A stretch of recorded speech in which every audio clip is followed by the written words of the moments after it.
we have to talk about some shit. Why the fuck does everything feel off? Everything feels like there's been a big rupture in the timeline over the past month or so. There's like something happened that you even can tell there's a generational shift going on in terms of, oh my God, all these streamers seemed washed as fuck. And if I didn't have the insight that I did, I'd be fucking washed as fuck.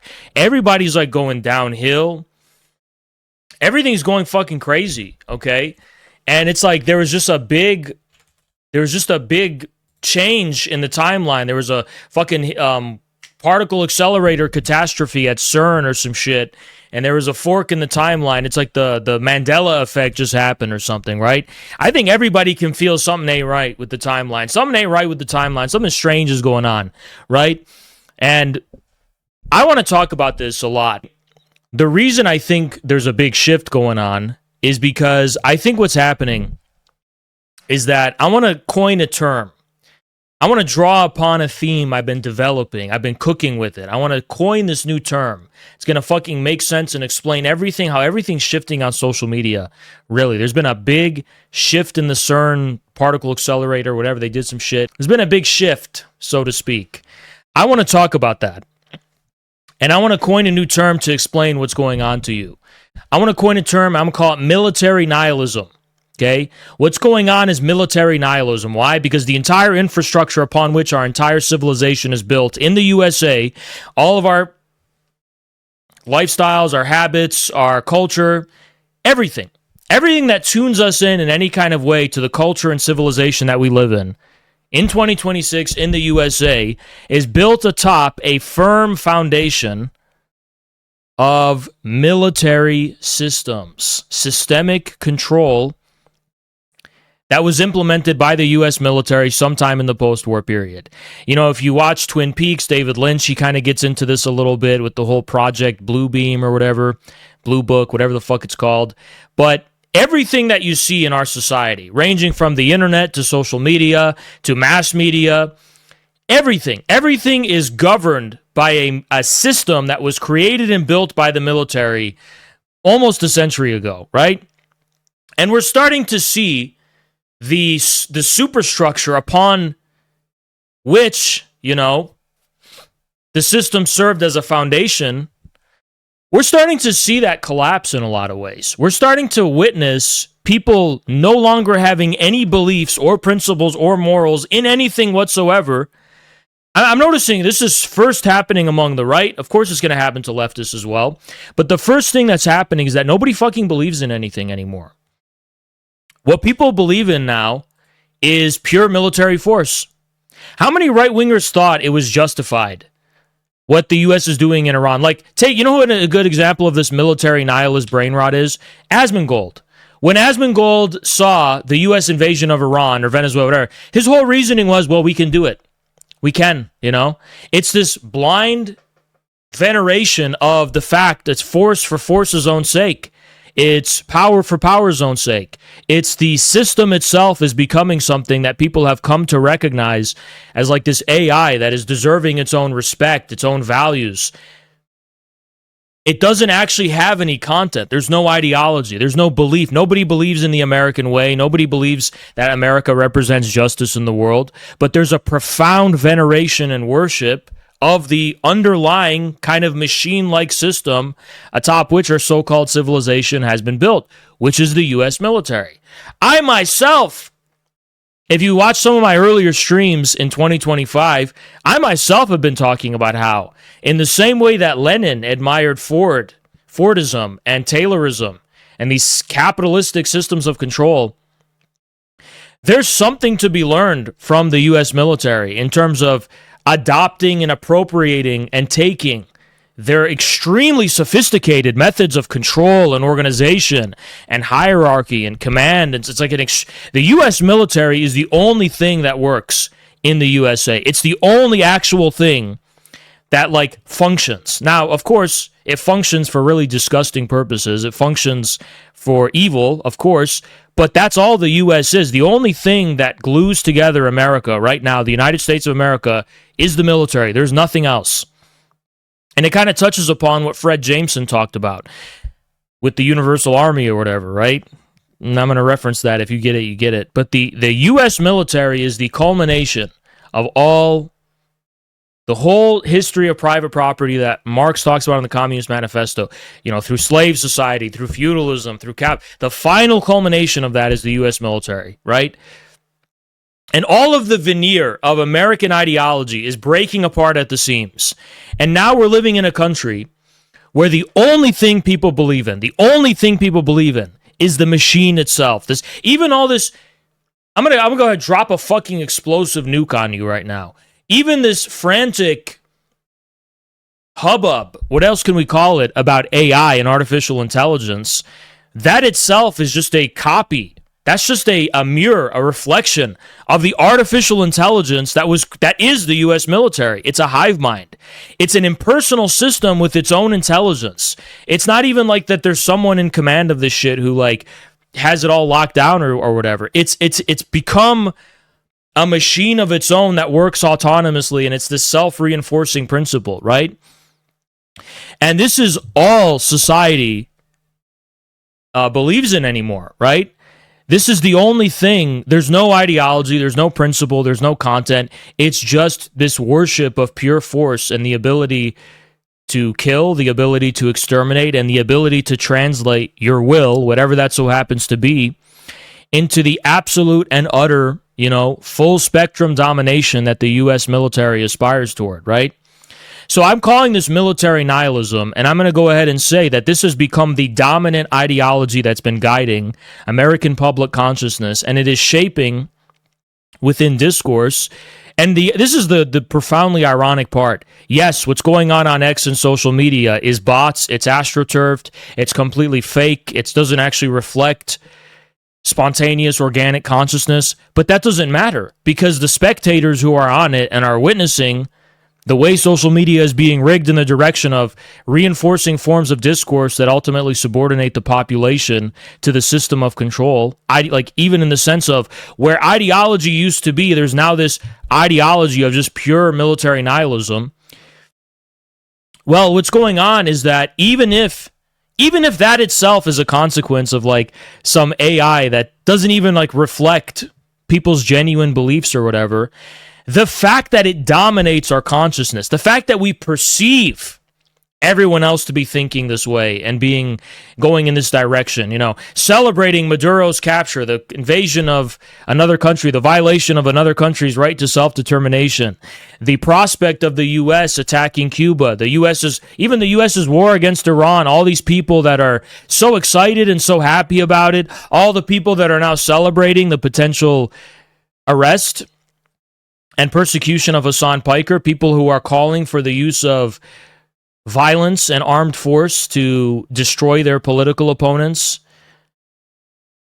I'm talking about the state to do it, right? These are all reflections of the fact that the pretense of morality, of principle, of ideology, of all these things has totally dropped. And people are becoming autonomous kind of Autobots, whatever you want to call them, for the U.S. military, which is the only form of comprehensive systemic control that exists effectively and functionally. Religion is not a comprehensive, effective system of control. Ideology is not a comprehensive, effective system of control. Politics cannot actually establish a comprehensive and effective system of control. And even capitalism fails to be an effective and comprehensive system of control. Why?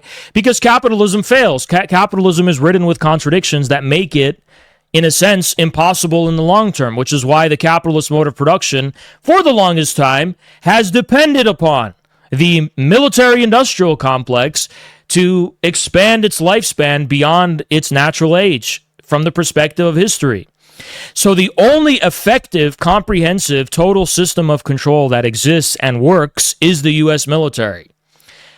Fred Jameson, the late Fred Jameson, may he rest in peace, made the extremely provocative suggestion in one of his books. This is the book I was alluding to, by the way. He had this idea, Red Monkey, what's up? He had this idea that American socialism was going to be built out of the shell of the U.S. military. Now, he didn't sincerely and earnestly believe that, but his book was made to be this kind of artistic provocation of get our wheels turning as far as thinking about what socialism could look like in America, beyond just free shit and free healthcare, right? So Fred Jameson had this idea that the U.S. military actually is this vessel for the realization of a socialist mode of production, that you just have to turn it from a killing machine and turn all of its kind of like chain of command, its logistics, its supply chain. You just had to kind of convert that into something that would be for domestic civilian organization and coordination of everyday life in a planned and rational way.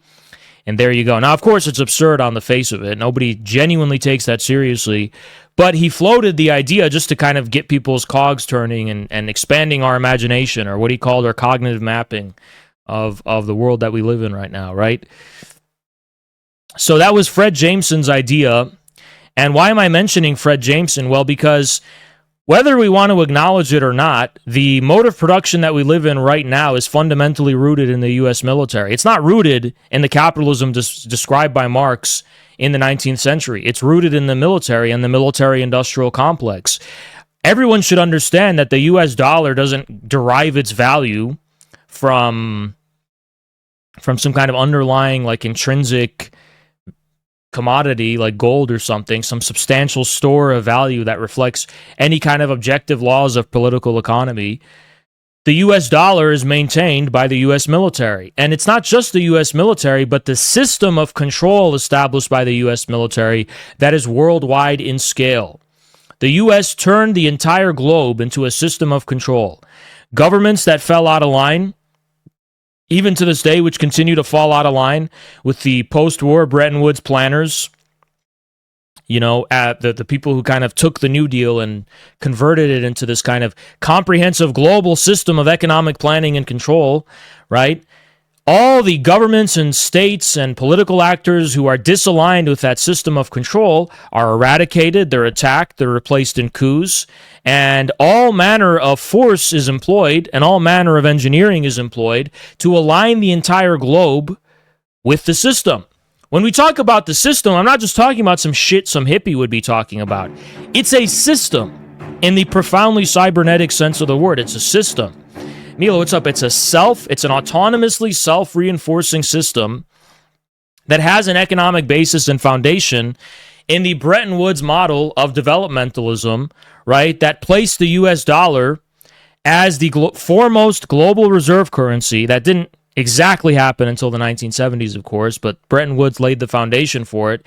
And it was this developmentalist model where more or less the United States will bankroll the development of a select few countries to effectively act as a kind of industrial hinterlands to facilitate the ability to kind of securitize entire national economies in order to collateralize them, to inject credit in the U.S. economy to build up our economy, right? So the whole idea was the collateralization of entire national economies.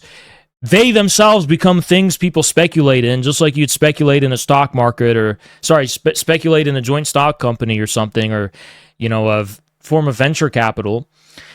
And it's the global system of recycling that was described by Michael Hudson, but what a lot of people don't understand, and I don't know if this is exactly outlined comprehensively in Michael Hudson's Super Imperialism, where does the actual capital come from that fuels the growth of the global economy when it comes to things like innovation and the innovation and sophistication of industrial techniques, the expansion of technology in ways that are profitable, that actually can continue injecting life and as a countervailing tendency to the falling rate of profit, and the kind of engine of the Kontrashiev cycles that are described by the Soviet economist. I think his name was Kontrashiev, that's how you pronounce it, where basically it's this boom and bust cycle that corresponds to new eras of technology, right? You know, beginning with the steam engine through Fordism, et cetera, et cetera.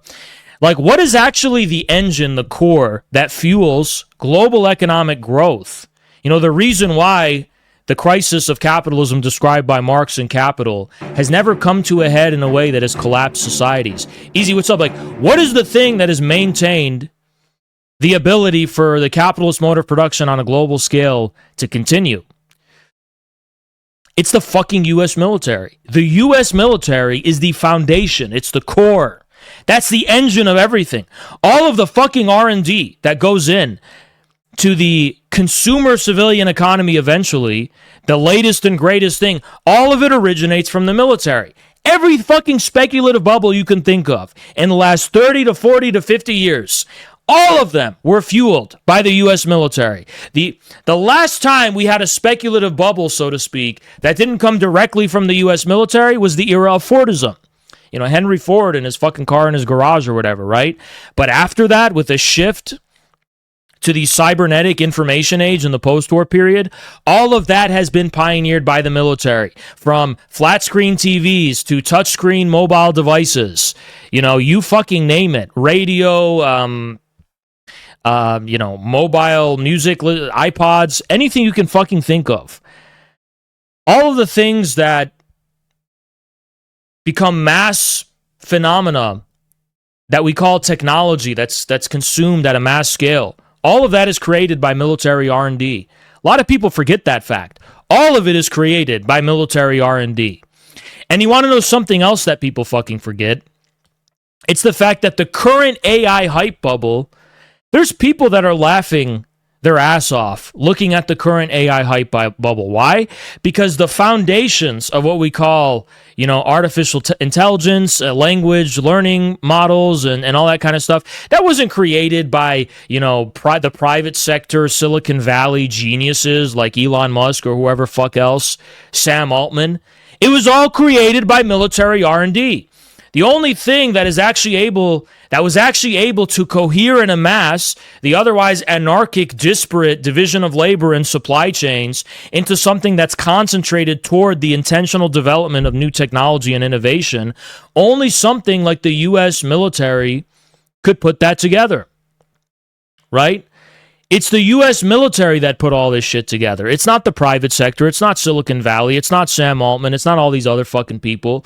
So the military has been the engine and the foundation of pretty much everything. It's not capitalism per se. It's the military. The military, the U.S. military in particular, is this shadow society.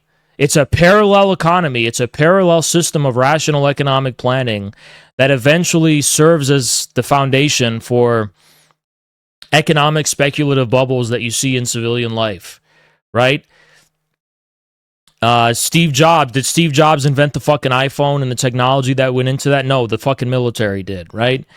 So we have to really understand what's going on right now in terms of the collapse of morality, the collapse of any pretense to ideology. The U.S. is acting like a fucking mass shooter on the global stage now, openly. It's not even like pretending to justify itself with anything moral or anything ideological or on any basis of principle or anything like that.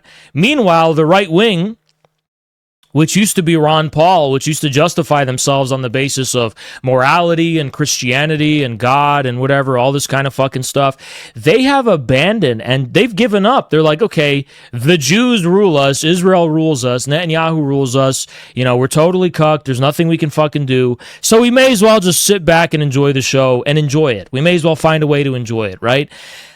So the so-called alt-right, which pretended to kind of base itself in a superior moral position, specifically at the level of religion, but even at the level of, we have to defend civilization, Western civilization. We have to defend. They're like white replacement is bad because Western civilization is morally superior. Western civilization is just so beautiful, and yet they've discarded any pretense to morality, to civilization, to all these fucking things that they used to justify themselves on the basis of, right? They are all in on just like a cuckold enjoys their wife getting fucked. They're enjoying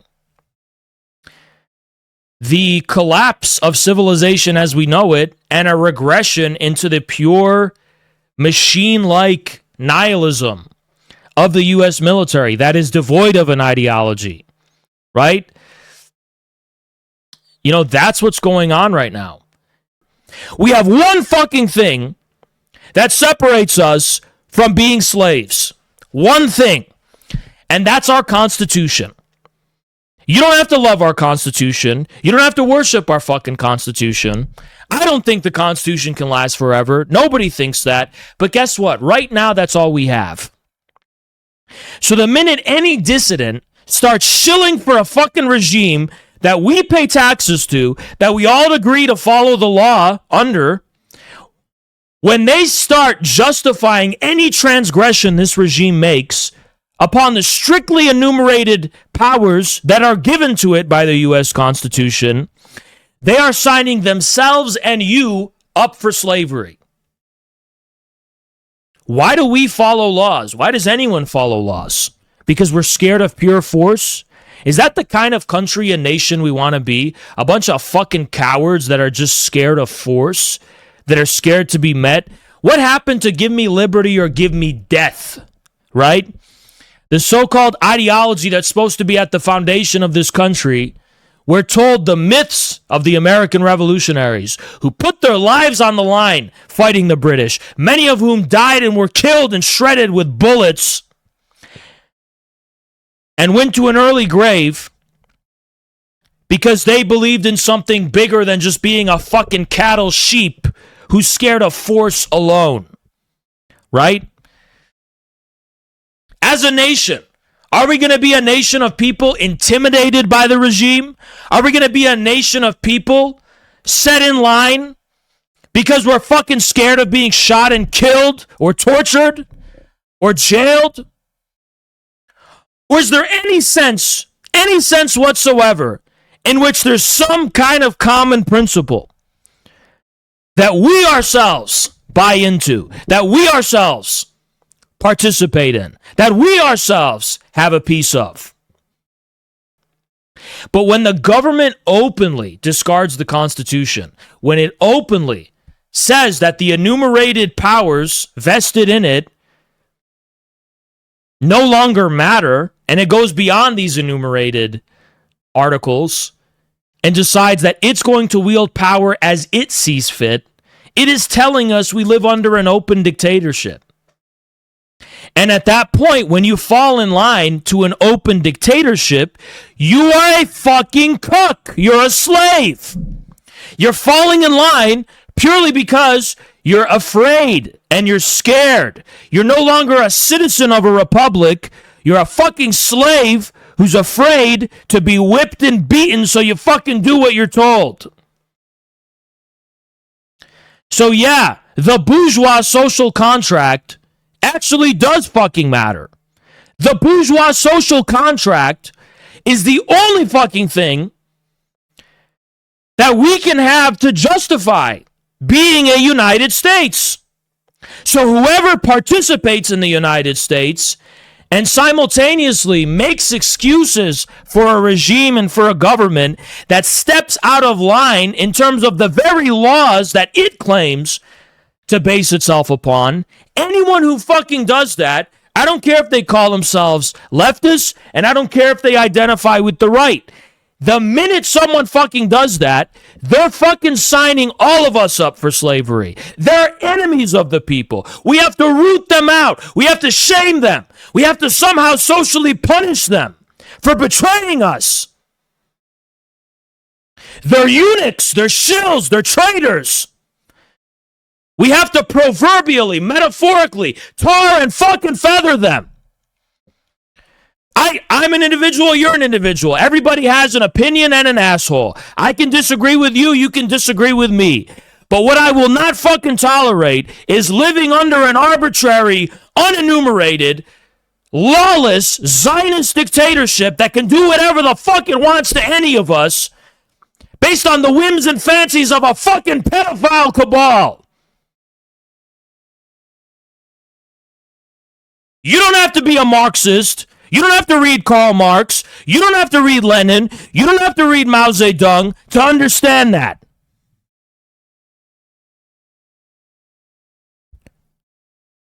Does that mean you have to defend Hasan Piker? Yes, it fucking does. Yes, it fucking does.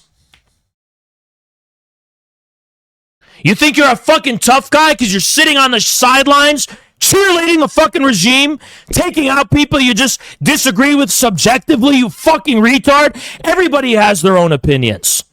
You are a fucking cuck. You're enabling the regime to become a fucking lawless dictatorship that can bust into your fucking house and rape you and get away with it.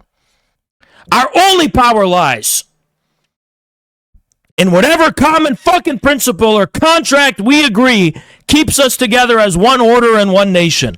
That's the only fucking power anyone has, that they have a right. The minute you remove that, who's in charge? Who's in charge? You fucking anime nihilist pieces of shit eating your chicken nuggies and chalky milk. You think you're fucking in charge?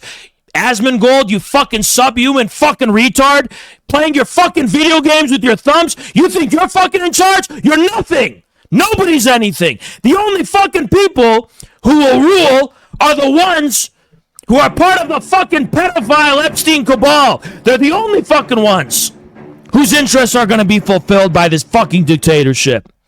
There's not a single one of the people. There's not a single one of these people outside of that clique. Doesn't matter how much of a fucking eunuch and shill you are, cutting your fucking balls off like a cuck for them. Oh, I'm so glad Hasan's getting persecuted because of my fucking personal petty fucking issue with him. Oh, this is my sweet revenge. I'm so happy. Who the fuck are you? You're not going to be the beneficiary of this coming dictatorship. You're going to be a cuck. You're going to be a cheerleader for it. And even then, it's going to see fit to discard you however it fucking wants to. I mean, you're getting to a point where this is going to be a worse, more twisted and demonic version of feudalism. These fucking oligarchs are going to have the right. They're going to have the right to fucking point at you, say, I want you as my pet. You're going to be my slave. You're going to be my fucking butler. I'm going to torture you for fun. What are you going to do? If some Silicon Valley fucking oligarch, some weird twisted fuck like Peter Thiel, imagine one day you get a knock on your fucking door. You've been chosen to be a personal pet to be tortured and killed for the amusement of this fucking billionaire oligarch. What are you going to fucking do? What are you going to say? I have rights. We have a constitution. Well, the minute you throw that away, the people who already have the most money and influence are going to be able to do whatever the fuck they want. And how are you going to save your fucking ass? How are you going to enforce your rights? You understand how fucked up and dangerous it is that people are cheering on what's going on? Chris, what's up? You understand how fucked up that is? Without laws, even ones on paper, what defense do you have? If the elite, what defense does anyone have? At the end of the day, it's a dark ages. There will be no more United States. Maybe that has to happen. Maybe it does. But I'm not going to be a cuckold who cheerleads my fucking regime to do whatever the fuck it wants. Like these people are doing. You're empowering it with vast, wide powers. You're setting a precedent, giving it the fucking ability to do anything it fucking wants. You think because if you're going to kiss enough ass, you're going to be completely what? Safe? You think so? You're going to be an ass kisser and hope that it doesn't fucking come after you? Really? You don't think there's powerful, sick fucking people that want to turn Americans into their pets, into their slaves? That want to prey on people, that want to torture them sadistically? I could fucking find 5 anonymous retards on Twitter right now who are psychological fucked up sadists in their head who want to fucking strap people up and torture them and shit. You don't think those people exist among the billionaires and the rich who control this fucking government and this regime? You don't think those people exist? If you don't have rights anymore, if we don't have laws anymore, what's going to fucking stop them from doing that to innocent people? What's going to stop them? I mean, technically, they can get away with that now, I understand. But they're going to do it in broad daylight. You're not going to do a fucking thing about it. All why? Because you cheered on the government weaponizing arbitrary force and lawless force to persecute Hasan Piker. Why? Because you don't fucking like him? An open, lawless dictatorship of force. Will the American people roll over and let that fucking happen to them? Looks like it. You're going to find all sorts of ways. Oh, he's a commie. You're a commie. You're a commie. I'll tell you what's going to happen. Nick Fuentes is going to cheer on Hasan Piker getting persecuted. Then he's going to get persecuted because they're going to dig up when he praised Stalin one time or when he took a position that was critical of the U.S. government on Iran.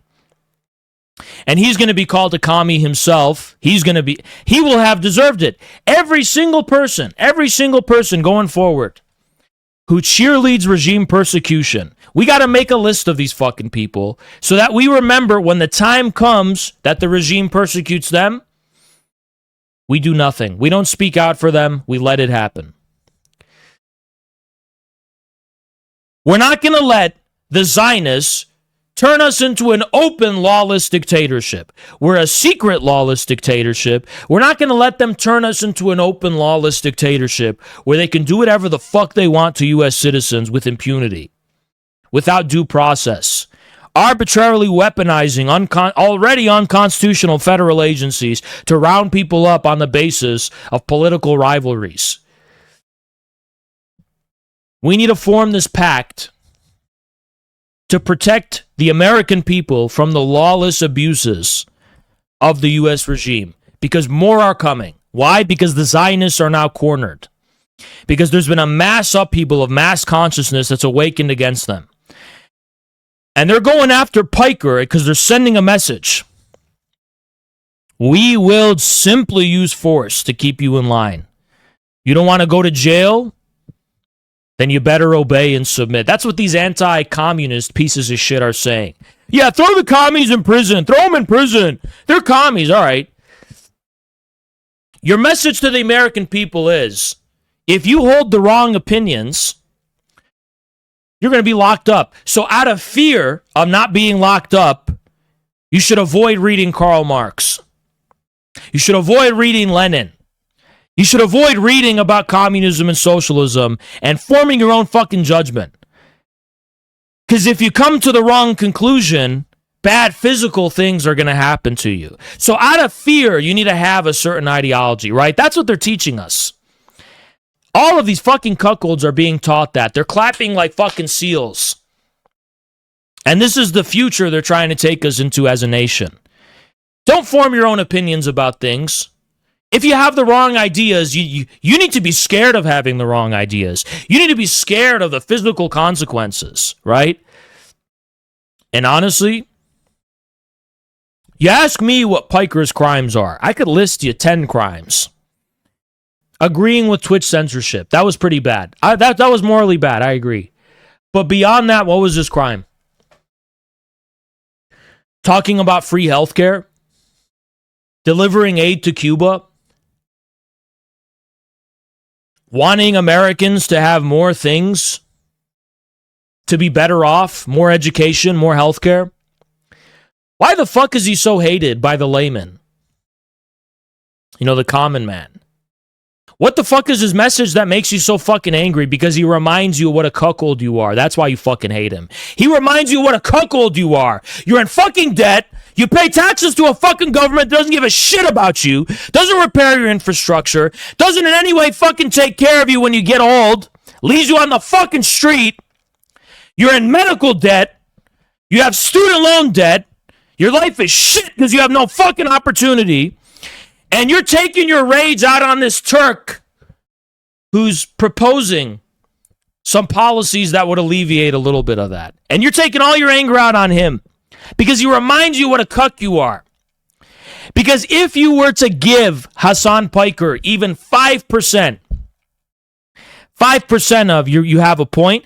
If you were to even give an inch to this Turk, you'd be like me. You're not ready to be like me, so instead what you do is you rage against him. If you were to concede to Piker, you would basically have admitted that all your life was a lie, that you've been a cuckold, that we need a revolution against this regime, that Stalin was right, he didn't go far enough, that we need full communism now. I know Stalin's whispering in your ear. But you're fucking scared of it. So you hear this Turk, who's a Democrat, remind you 1% of the fact what a cuckold you are, letting all this shit happen to you, and you take your anger out on him. What you should do is take your fucking anger out against the system. He reminds you of how humiliated you are. Just come to the light. Yes, you've been fucking cucked that badly. You've been humiliated that badly. You are getting ripped off and humiliated that fucking badly. And it is that fucking bad. So take the Stalin pill. Skip Hasan Piker. Be like me. Be fucking angry. He reminds you. You're angry at him because you're angry at the humiliation. He reminds you that you suffer. That's what it is. That's why you hate communists. Why the fuck else would you hate communists? You dirt broke fuck retard. Broke retards. Spewing how much they want to kill and string up communists. Why are you doing that? Because we remind you how fucking humiliated and cuckolded you are. A billionaire can come to your fucking house and take everything from you. There's nothing you can do. You're nothing. They rape your children. There's nothing you can do. You're a pissant. They spit on you. They step on you. And you take your anger out on the people who are holding up a mirror to your face and reminding you how much of a fucking weak, cowardly bitch you are for letting them get away with it. That's the goddamn rotten truth. That's why you hate me. That's why you hate Piker. Because we remind you that you're a fucking coward. Because if you were a man, you'd take up the red flag yourself. If you were a man, you'd channel the fucking rage of 1,000 Stalins. If you were a man. If you were a fucking man, you'd stand up for your children. You stand up for their future. You stand up for your neighbors. You stand up for your family. You wouldn't let them do this shit to you and take us for a fucking ride like this. Who the fuck agreed to drag us into a fucking war? Instead of being angry and getting out of your seat and going outside, like in Network, right? And saying, what the fuck is going on? Who the fuck gave you the right to weaponize our nation for a war none of us signed up for?